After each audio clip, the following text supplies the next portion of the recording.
ये स्टूडेंट हम लोग क्वेश्चन नंबर 4 को सॉल्व करते हैं। देखिए क्वेश्चन नंबर 4 में क्या कहा जा रहा है।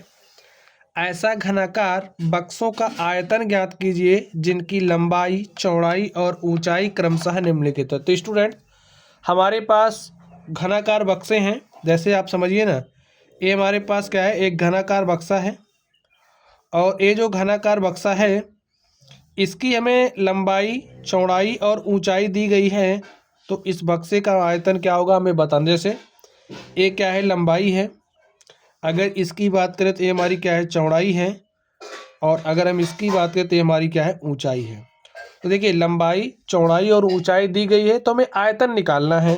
तो स्टूडेंट्स घनाकार बक्से का जो आयतन होगा उसके लिए फॉर्मूला क्या होता है, लंबाई गुणे में चौड़ाई गुणे में ऊंचाई, LBH। ठीक है, चलिए आयतन निकालने के लिए इसी फॉर्मूले का आप लोग इस्तेमाल करोगे। L गुणे B गुणे H कर दीजिए, लंबाई गुणे चौड़ाई गुणे ऊंचाई कर दीजिए, यही हमारा फॉर्मूला है। तो लिखिए स्टूडेंट्स आयतन क्या हो जाएगा। ठीक है, घनाकार बक्से का आयतन बराबर क्या होगा, फॉर्मूला होता है लंबाई गुणे में चौड़ाई और गुणे में ऊंचाई। देखिए लंबाई L का मान 5A है, B का मान 3A² है और H का मान 7A⁴ है। तो सॉल्व कर लीजिए। देखिए 5 तिया 15 सत्ते 105। ठीक है, 15 गुणे 7 करो कितना हो जाएगा, 15 सत्ते 105 लिख दीजिए। देखिए यहाँ पर A है, यहाँ पर A² है, यहाँ पर A⁴ है।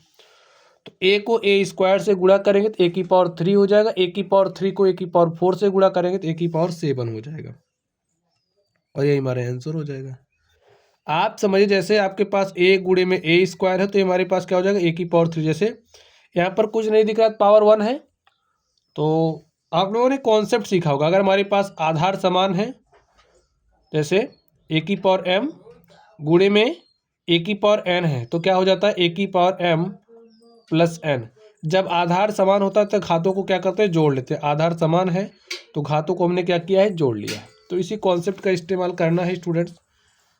अगर आपको जो घातांकों का नियम है अगर नहीं पता है, ज़्यादा तो इसमें इस्तेमाल नहीं हो रहा, लेकिन अगर आप लोग डिटेल में सीखना चाहते हो घातांकों के नियम को तो वीडियो के डिस्क्रिप्शन बॉक्स में हम आपको लिंक दे देंगे वीडियो का, वहाँ से आप लोग पढ़ लेना एकदम डिटेल में। चलिए यहाँ पर देखिए 2P इसका आयतन निकालना है। घनाकार बक्से का आयतन क्या हो जाएगा, फॉर्मूला होता है लंबाई गुणे में चौड़ाई गुणे में ऊंचाई। तो लंबाई कितना है, 2P है, चौड़ाई कितना है, 4Q है और जो ऊंचाई है वो 8R है। ठीक है, गुणा करिए 2 चौके 8 28 64। देखिए P है, P और कहीं है नहीं है तो यहाँ पर P लिख दो, Q कहीं है नहीं है Q लिख दो, R कहीं नहीं है यहाँ पर है तो सिर्फ R लिख दो। ठीक है, यही हमारा क्या हो गया, जो घनाकार बक्सा है उसका आयतन हो गया। ठीक है, हम शॉर्ट में लिख दे रहे हैं। ठीक है, घनाकार बक्से का आयतन, नहीं तो आप समझो घनाकार बक्से का आयतन। चलिए देखिए घनाकार बक्से का आयतन क्या हो जाएगा, फॉर्मूला क्या होता है लंबाई गुणे में चौड़ाई गुणे में ऊंचाई।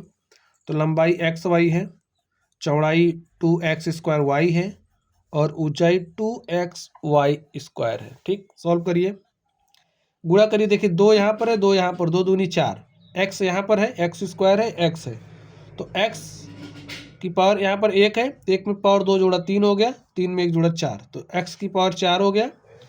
यहाँ पर y, यहाँ पर y, यहाँ पर y², y को y से गुणा करेंगे तो y² को y² से गुणा करेंगे y की पावर 4। यही हमारा आंसर हो गया। तो यहाँ पर देखते हैं जो हमारा घनाकार बक्सा है उसका आयतन क्या हो जाएगा।